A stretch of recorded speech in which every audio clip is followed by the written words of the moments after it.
Bismillahirrahmanirrahim. Assalamualaikum warahmatullahi wabarakatuh. Saya dengan Dr. Muda Sinitia, Kepanitaan Klinik, bagian ilmu radiologi. Di sini saya akan mempresentasikan materi tentang segi fisika radiologi dan radiografi. Ada dua materi. Materi pertama, radiofisika, meliputi sinar X, sifat-sifat sinar X, pembuatan sinar X, proses terjadinya sinar X dari tabung ronsen. Untuk materi kedua, yaitu radiografi, meliputi pemeriksaan sinar tembus dan pemeriksaan fotoronsen. Materi pertama yaitu radiofisika. Sinar X merupakan pancaran gelombang elektromagnetik yang sejenis dengan gelombang radio, panas, cahaya, dan sinar ultraviolet, tetapi panjang gelombang sangat pendek. Sinar X bersifat heterogen, panjang gelombangnya bervariasi dan tidak terlihat. Perbedaan antara sinar X dengan sinar elektromagnetik terletak pada panjang gelombang, yaitu hanya 1/10.000 panjang gelombang cahaya yang kelihatan. Gelombang yang dipergunakan dalam dunia kedokteran antara 0,5 angstrom sampai 0,125 angstrom. Sifat-sifat sinar X. 1. Daya tembus. Sinar X dapat menembus bahan dengan daya tembus sangat besar dan digunakan dalam radiografi. Makin tinggi tegangan tabung, besarnya kilovoltase yang digunakan, makin besar daya tembusnya. Makin rendah berat atom atau kepadatan suatu benda, makin besar daya tembus sinarnya. 2. Pertebaran. Apabila berkas sinar X melalui suatu bahan atau suatu zat, maka berkas tersebut akan bertebaran ke segala jurusan, menimbulkan radiasi sekunder atau radiasi hambur pada bahan atau zat yang dilaluinya. Hal ini mengakibatkan terjadinya gambar radiograf dan pada film akan tampak pengaburan kelabu secara menyeluruh. Untuk mengurangi akibat radiasi hambur ini, maka di antara subjek dengan film ronsen diletakkan grid. 3. Penyerapan. Sinar X dalam radiografi diserap oleh bahan atau zat sesuai dengan berat atom atau kepadatan bahan atau zat tersebut. Makin tinggi kepadatannya atau berat atomnya, makin besar penyerapannya.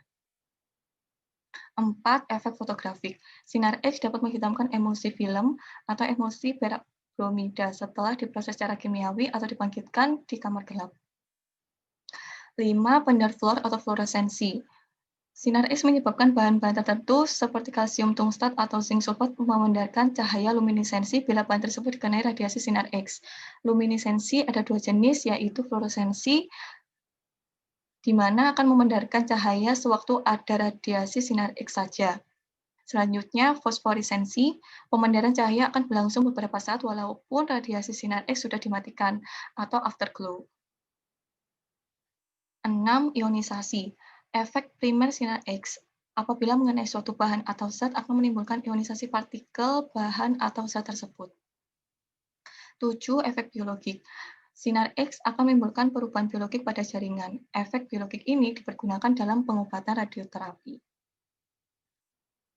Pembuatan sinar X. Suatu tabung pesawat ronsen mempunyai beberapa persyaratan, yaitu mempunyai sumber elektron, gaya yang mempercepat gerakan elektron, lintasan elektron yang bebas dalam ruang hampa udara, alat pemusat berkas elektron atau focusing cup, dan penghenti gerakan elektron. Di sini tampak gambaran dari tabung ronsen.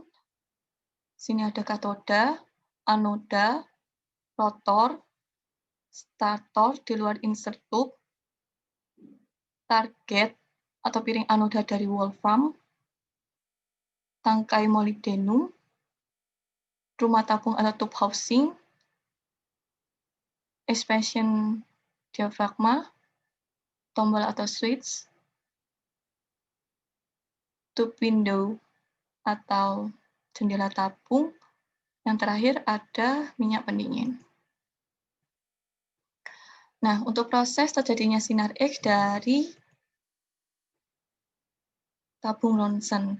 Yang pertama, katode yang berisi filamen itu dipanaskan lebih dari 2000 derajat Celcius sampai menyala dengan mengalirkan listrik yang berasal dari transformator. Karena panas, elektron dari katode yang berisi filamen itu akan terlepas. Sewaktu dihubungkan dengan transformator tegangan tinggi, elektronnya itu akan dipercepat gerakannya menuju anoda dan dipusatkan ke alat pemusat atau focusing cup. Selanjutnya, filamen dibuat relatif negatif terhadap sasaran target dengan memilih potensial yang tinggi. Awan elektron mendadak dihentikan pada sasaran target sehingga terbentuk panas lebih dari 99% dan sinar X kurang dari 1%. Selanjutnya, pelindung atau perisai timah akan mencegah keluarnya sinar X dari tabung sehingga sinar X yang terbentuk hanya dapat keluar melalui jendela. Akhirnya, panas yang tinggi pada sasaran target akibat benturan elektron akan ditiadakan oleh radiator pendingin. Materi kedua, radiografi. Jenis pemeriksaan sinar X. Sini ada dua, yaitu pemeriksaan sinar tembus atau fluoroskopi atau door lighting, kemudian ada pemeriksaan fotoronsen atau radiografi. Nah, pemeriksaan sinar tembus, pemeriksaan radiologi di mana ahli radiologi secara langsung dapat melihat dan mempelajari alat-alat dalam tubuh yang bergerak.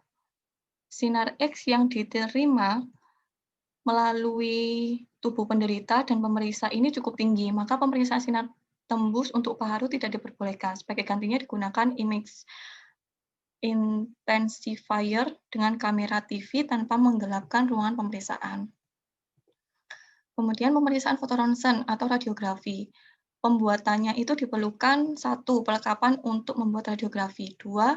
Jenis pemeriksaan dan posisi pemeriksaan, 3. Pengetahuan pesawat ronsen, 4. Pengetahuan kamar gelap, 5. Proses terjadinya gambaran radiografi. Di sini untuk perlengkapan untuk membuat radiografi terdiri atas film ronsen atau film X-ray, intensifying screen, kaset, bead, atau kisi-kisi, alat-alat fiksasi, alat-alat pelindung atau proteksi, marker atau tanda atau kode. Selanjutnya adalah lapisan dari film ronsen. Yang pertama ada supercoat. Di sini fungsinya adalah untuk melindungi emulsi film, kemudian emulsi film, di mana emulsi filmnya ini ada emulsi silver bromide yang terdiri atas AgBr, AgCl, dan AgC. Tebal emulsinya itu 0,001 inch atau 0,0025 cm. Kemudian substratum fungsinya adalah untuk perekat antara emulsi ke alas film. Yang terakhir ada alas film atau film base yang terdiri dari polyester base. Selanjutnya yaitu karakteristik lainnya emulsi timbal balik. Di sini keuntungannya adalah meningkatkan sensitivitas, meningkatkan kontras, mengurangi film cure agar film tidak bergelombang. Kerugiannya larutan kimianya itu cepat melemah, film lebih mahal, dan kemungkinan terjadi parallax effect. Ada film yang emulsinya hanya sebelah saja, misalnya fluorographic film, thin film, duplicating and subtraction film. Kemudian jenis-jenis film ronsen. Ada 3, screen film, non-screen film, dan sensitivitas. Screen film, film dalam penggunaannya selalu menggunakan intensifying screen. Non-screen film, film yang penggunaannya tanpa intensifying screen seperti film gigi atau dental film, mammographic film, film ronsen untuk pembuatan foto-foto ekstremitas. Yang terakhir, ini ada sensitivitas, dibagi menjadi blue sensitivitas dan green sensitivitas. Berdasarkan kecepatannya, di sini kecepatan tinggi, kristal perak halogennya kasar dan besar, detailnya rendah, radiasinya sedikit. Kecepatan sedang, kristal perak halogennya sedang, detailnya sedang, radiasinya juga sedang. Sedangkan pada kecepatan yang rendah, kristal perak halogennya itu halus, detailnya tinggi, namun radiasinya banyak. Kemudian intensifying screen adalah alat yang terbuat dari kardus atau cardboard khusus yang mengandung lapisan tipis emulsi fosfor dengan bahan pengikat yang sesuai. Yang banyak digunakan itu adalah kalsium tungstat. Jenisnya ada fast screen, medium screen atau fast speed, dan slow speed. Di sini ada lapisan dari intensifying screen. Yang pertama ada transparent supercoat, kemudian fluorescent layer, reflecting layer, dan yang terakhir ada plastik atau card support. Nah, perlengkapan selanjutnya yaitu kaset. Kaset sinar X merupakan suatu tabung atau kontainer tahan cahaya yang berisi 2 buah intensifying screen yang memungkinkan untuk dimasukkan film ronsen di antara keduanya dengan mudah. Bagian kaset bakelit itu tahan cahaya tetapi relatif radiolusen dan terbuat dari aluminium.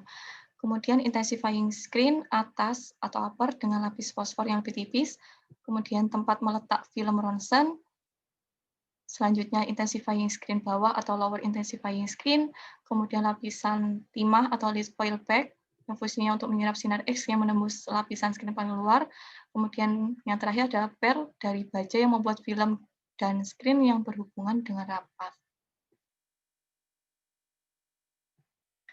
Selanjutnya grid atau kisi-kisi, yaitu alat untuk mengurangi atau mengeliminasi radiasi hambur agar tidak sampai film ronsen. Nah, jenis-jenis grid di sini ada grid diam atau stationary grid atau lisom, kemudian ada grid bergerak atau moving grid atau key. Dari susunannya itu dibagi dalam paralel, fokus, pseudo-fokus, dan cross grid. Cara penggunaannya tidak boleh terbalik kecuali jenis paralel, jarak fokus film harus tepat, kemudian tidak boleh di luar pusat atau off center, kemudian faktor eksposisinya dinaikkan. Di sini ada gambar dari peletakan dan fungsi grid kisi-kisi. Di sini ada radiasi primer, sedangkan di sini ada radiasi hamburnya. Ada besi grid dan film. Alat fiksasi. Gunanya adalah agar objek yang difoto itu tidak bergerak. Alatnya itu antara lain ada bantal pasir atau sandbags, bantal spons atau spong atau softbags, kemudian ikat pinggang penekan atau kompresor band, klem kepala atau head clamps.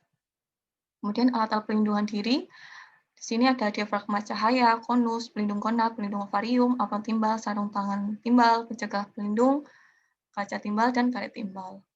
Marker, tanda atau kode digunakan untuk identifikasi pasien, tanda dan letak anatomi, R, melambangkan right atau kanan atau KA, L, melambangkan left atau kiri atau KI.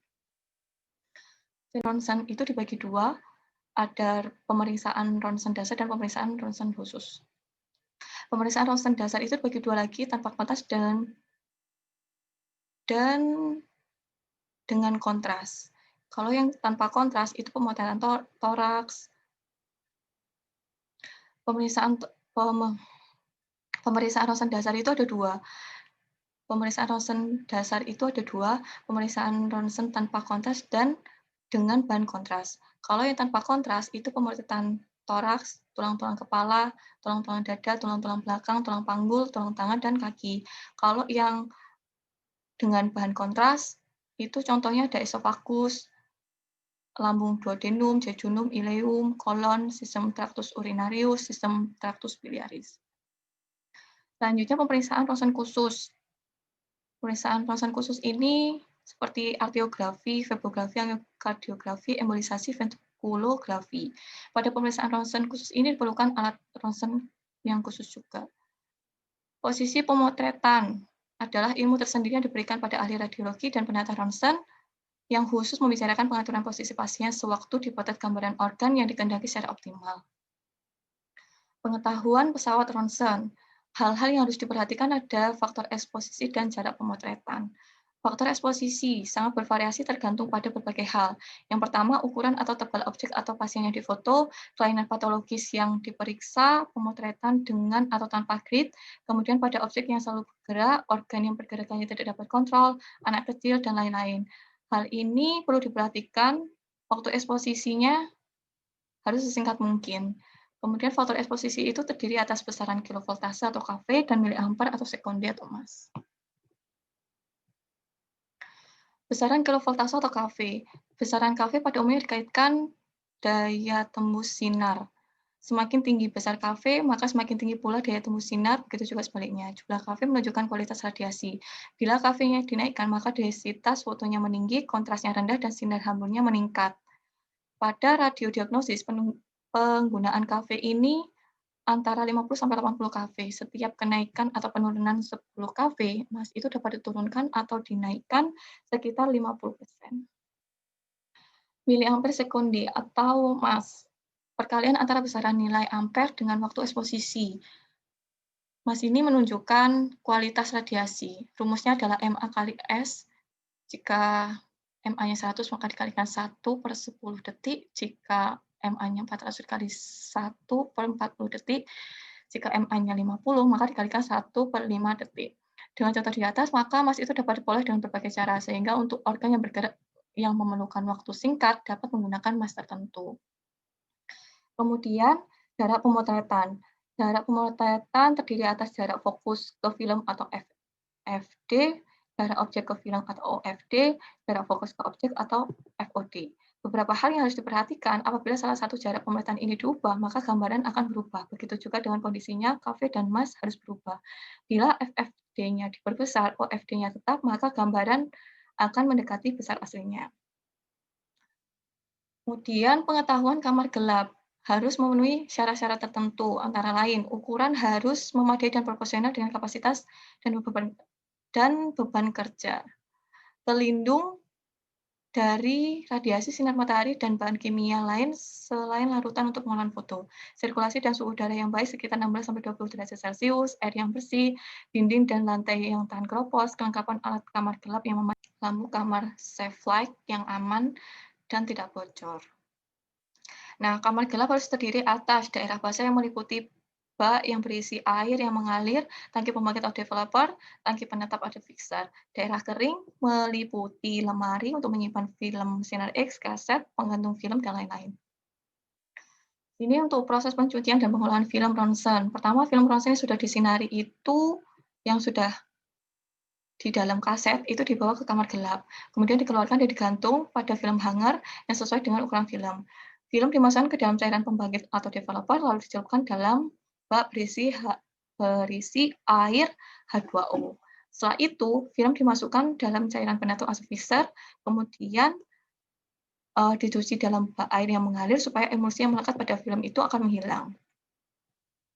Cairan yang digunakan pada proses pencucian dan pengolahan film ronsen, yang pertama cairan pembangkit atau developer.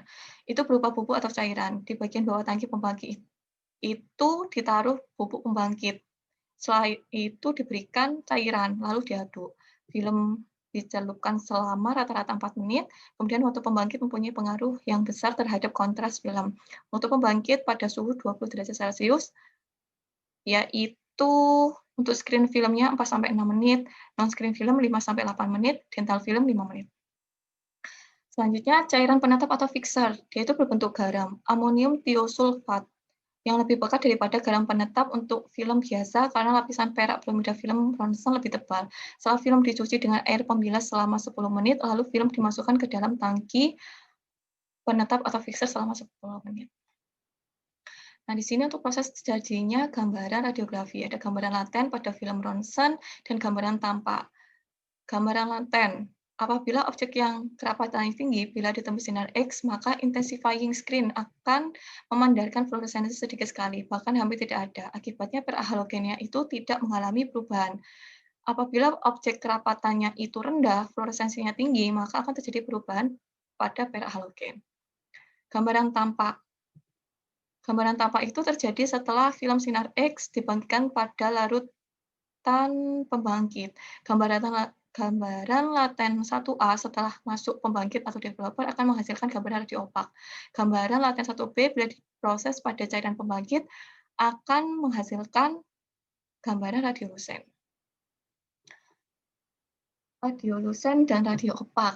Nah, daya tembus sinar X itu kan berbeda-beda sesuai dengan benda yang dilaluinya. Benda yang mudah ditembus sinar X akan memberikan bayangan hitam yang disebut radiolusen. Benda yang suka ditembus sinar X akan memberikan bayangan putih atau radio opak. Di antaranya terdapat bayangan perantara, yaitu tidak terlalu hitam atau radiolusen sedang atau moderately radiolusen, dan tidak terlalu putih atau radio opak sedang atau moderately radio opak. Di antara radiolusen sedang dan radio opak sedang terdapat bayangan keputih-putihan atau intermediate. Berdasarkan mudah tidaknya ditembus sinar X, maka bagian tubuh dibedakan atas yang pertama radiolusen atau hitam.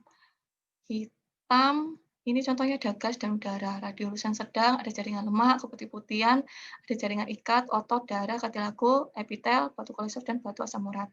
Kemudian radio opak sedang, ini ada tulang dan garam kalsium.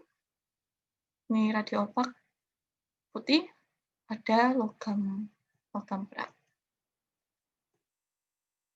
Sumbernya radiologi diagnostik KUI.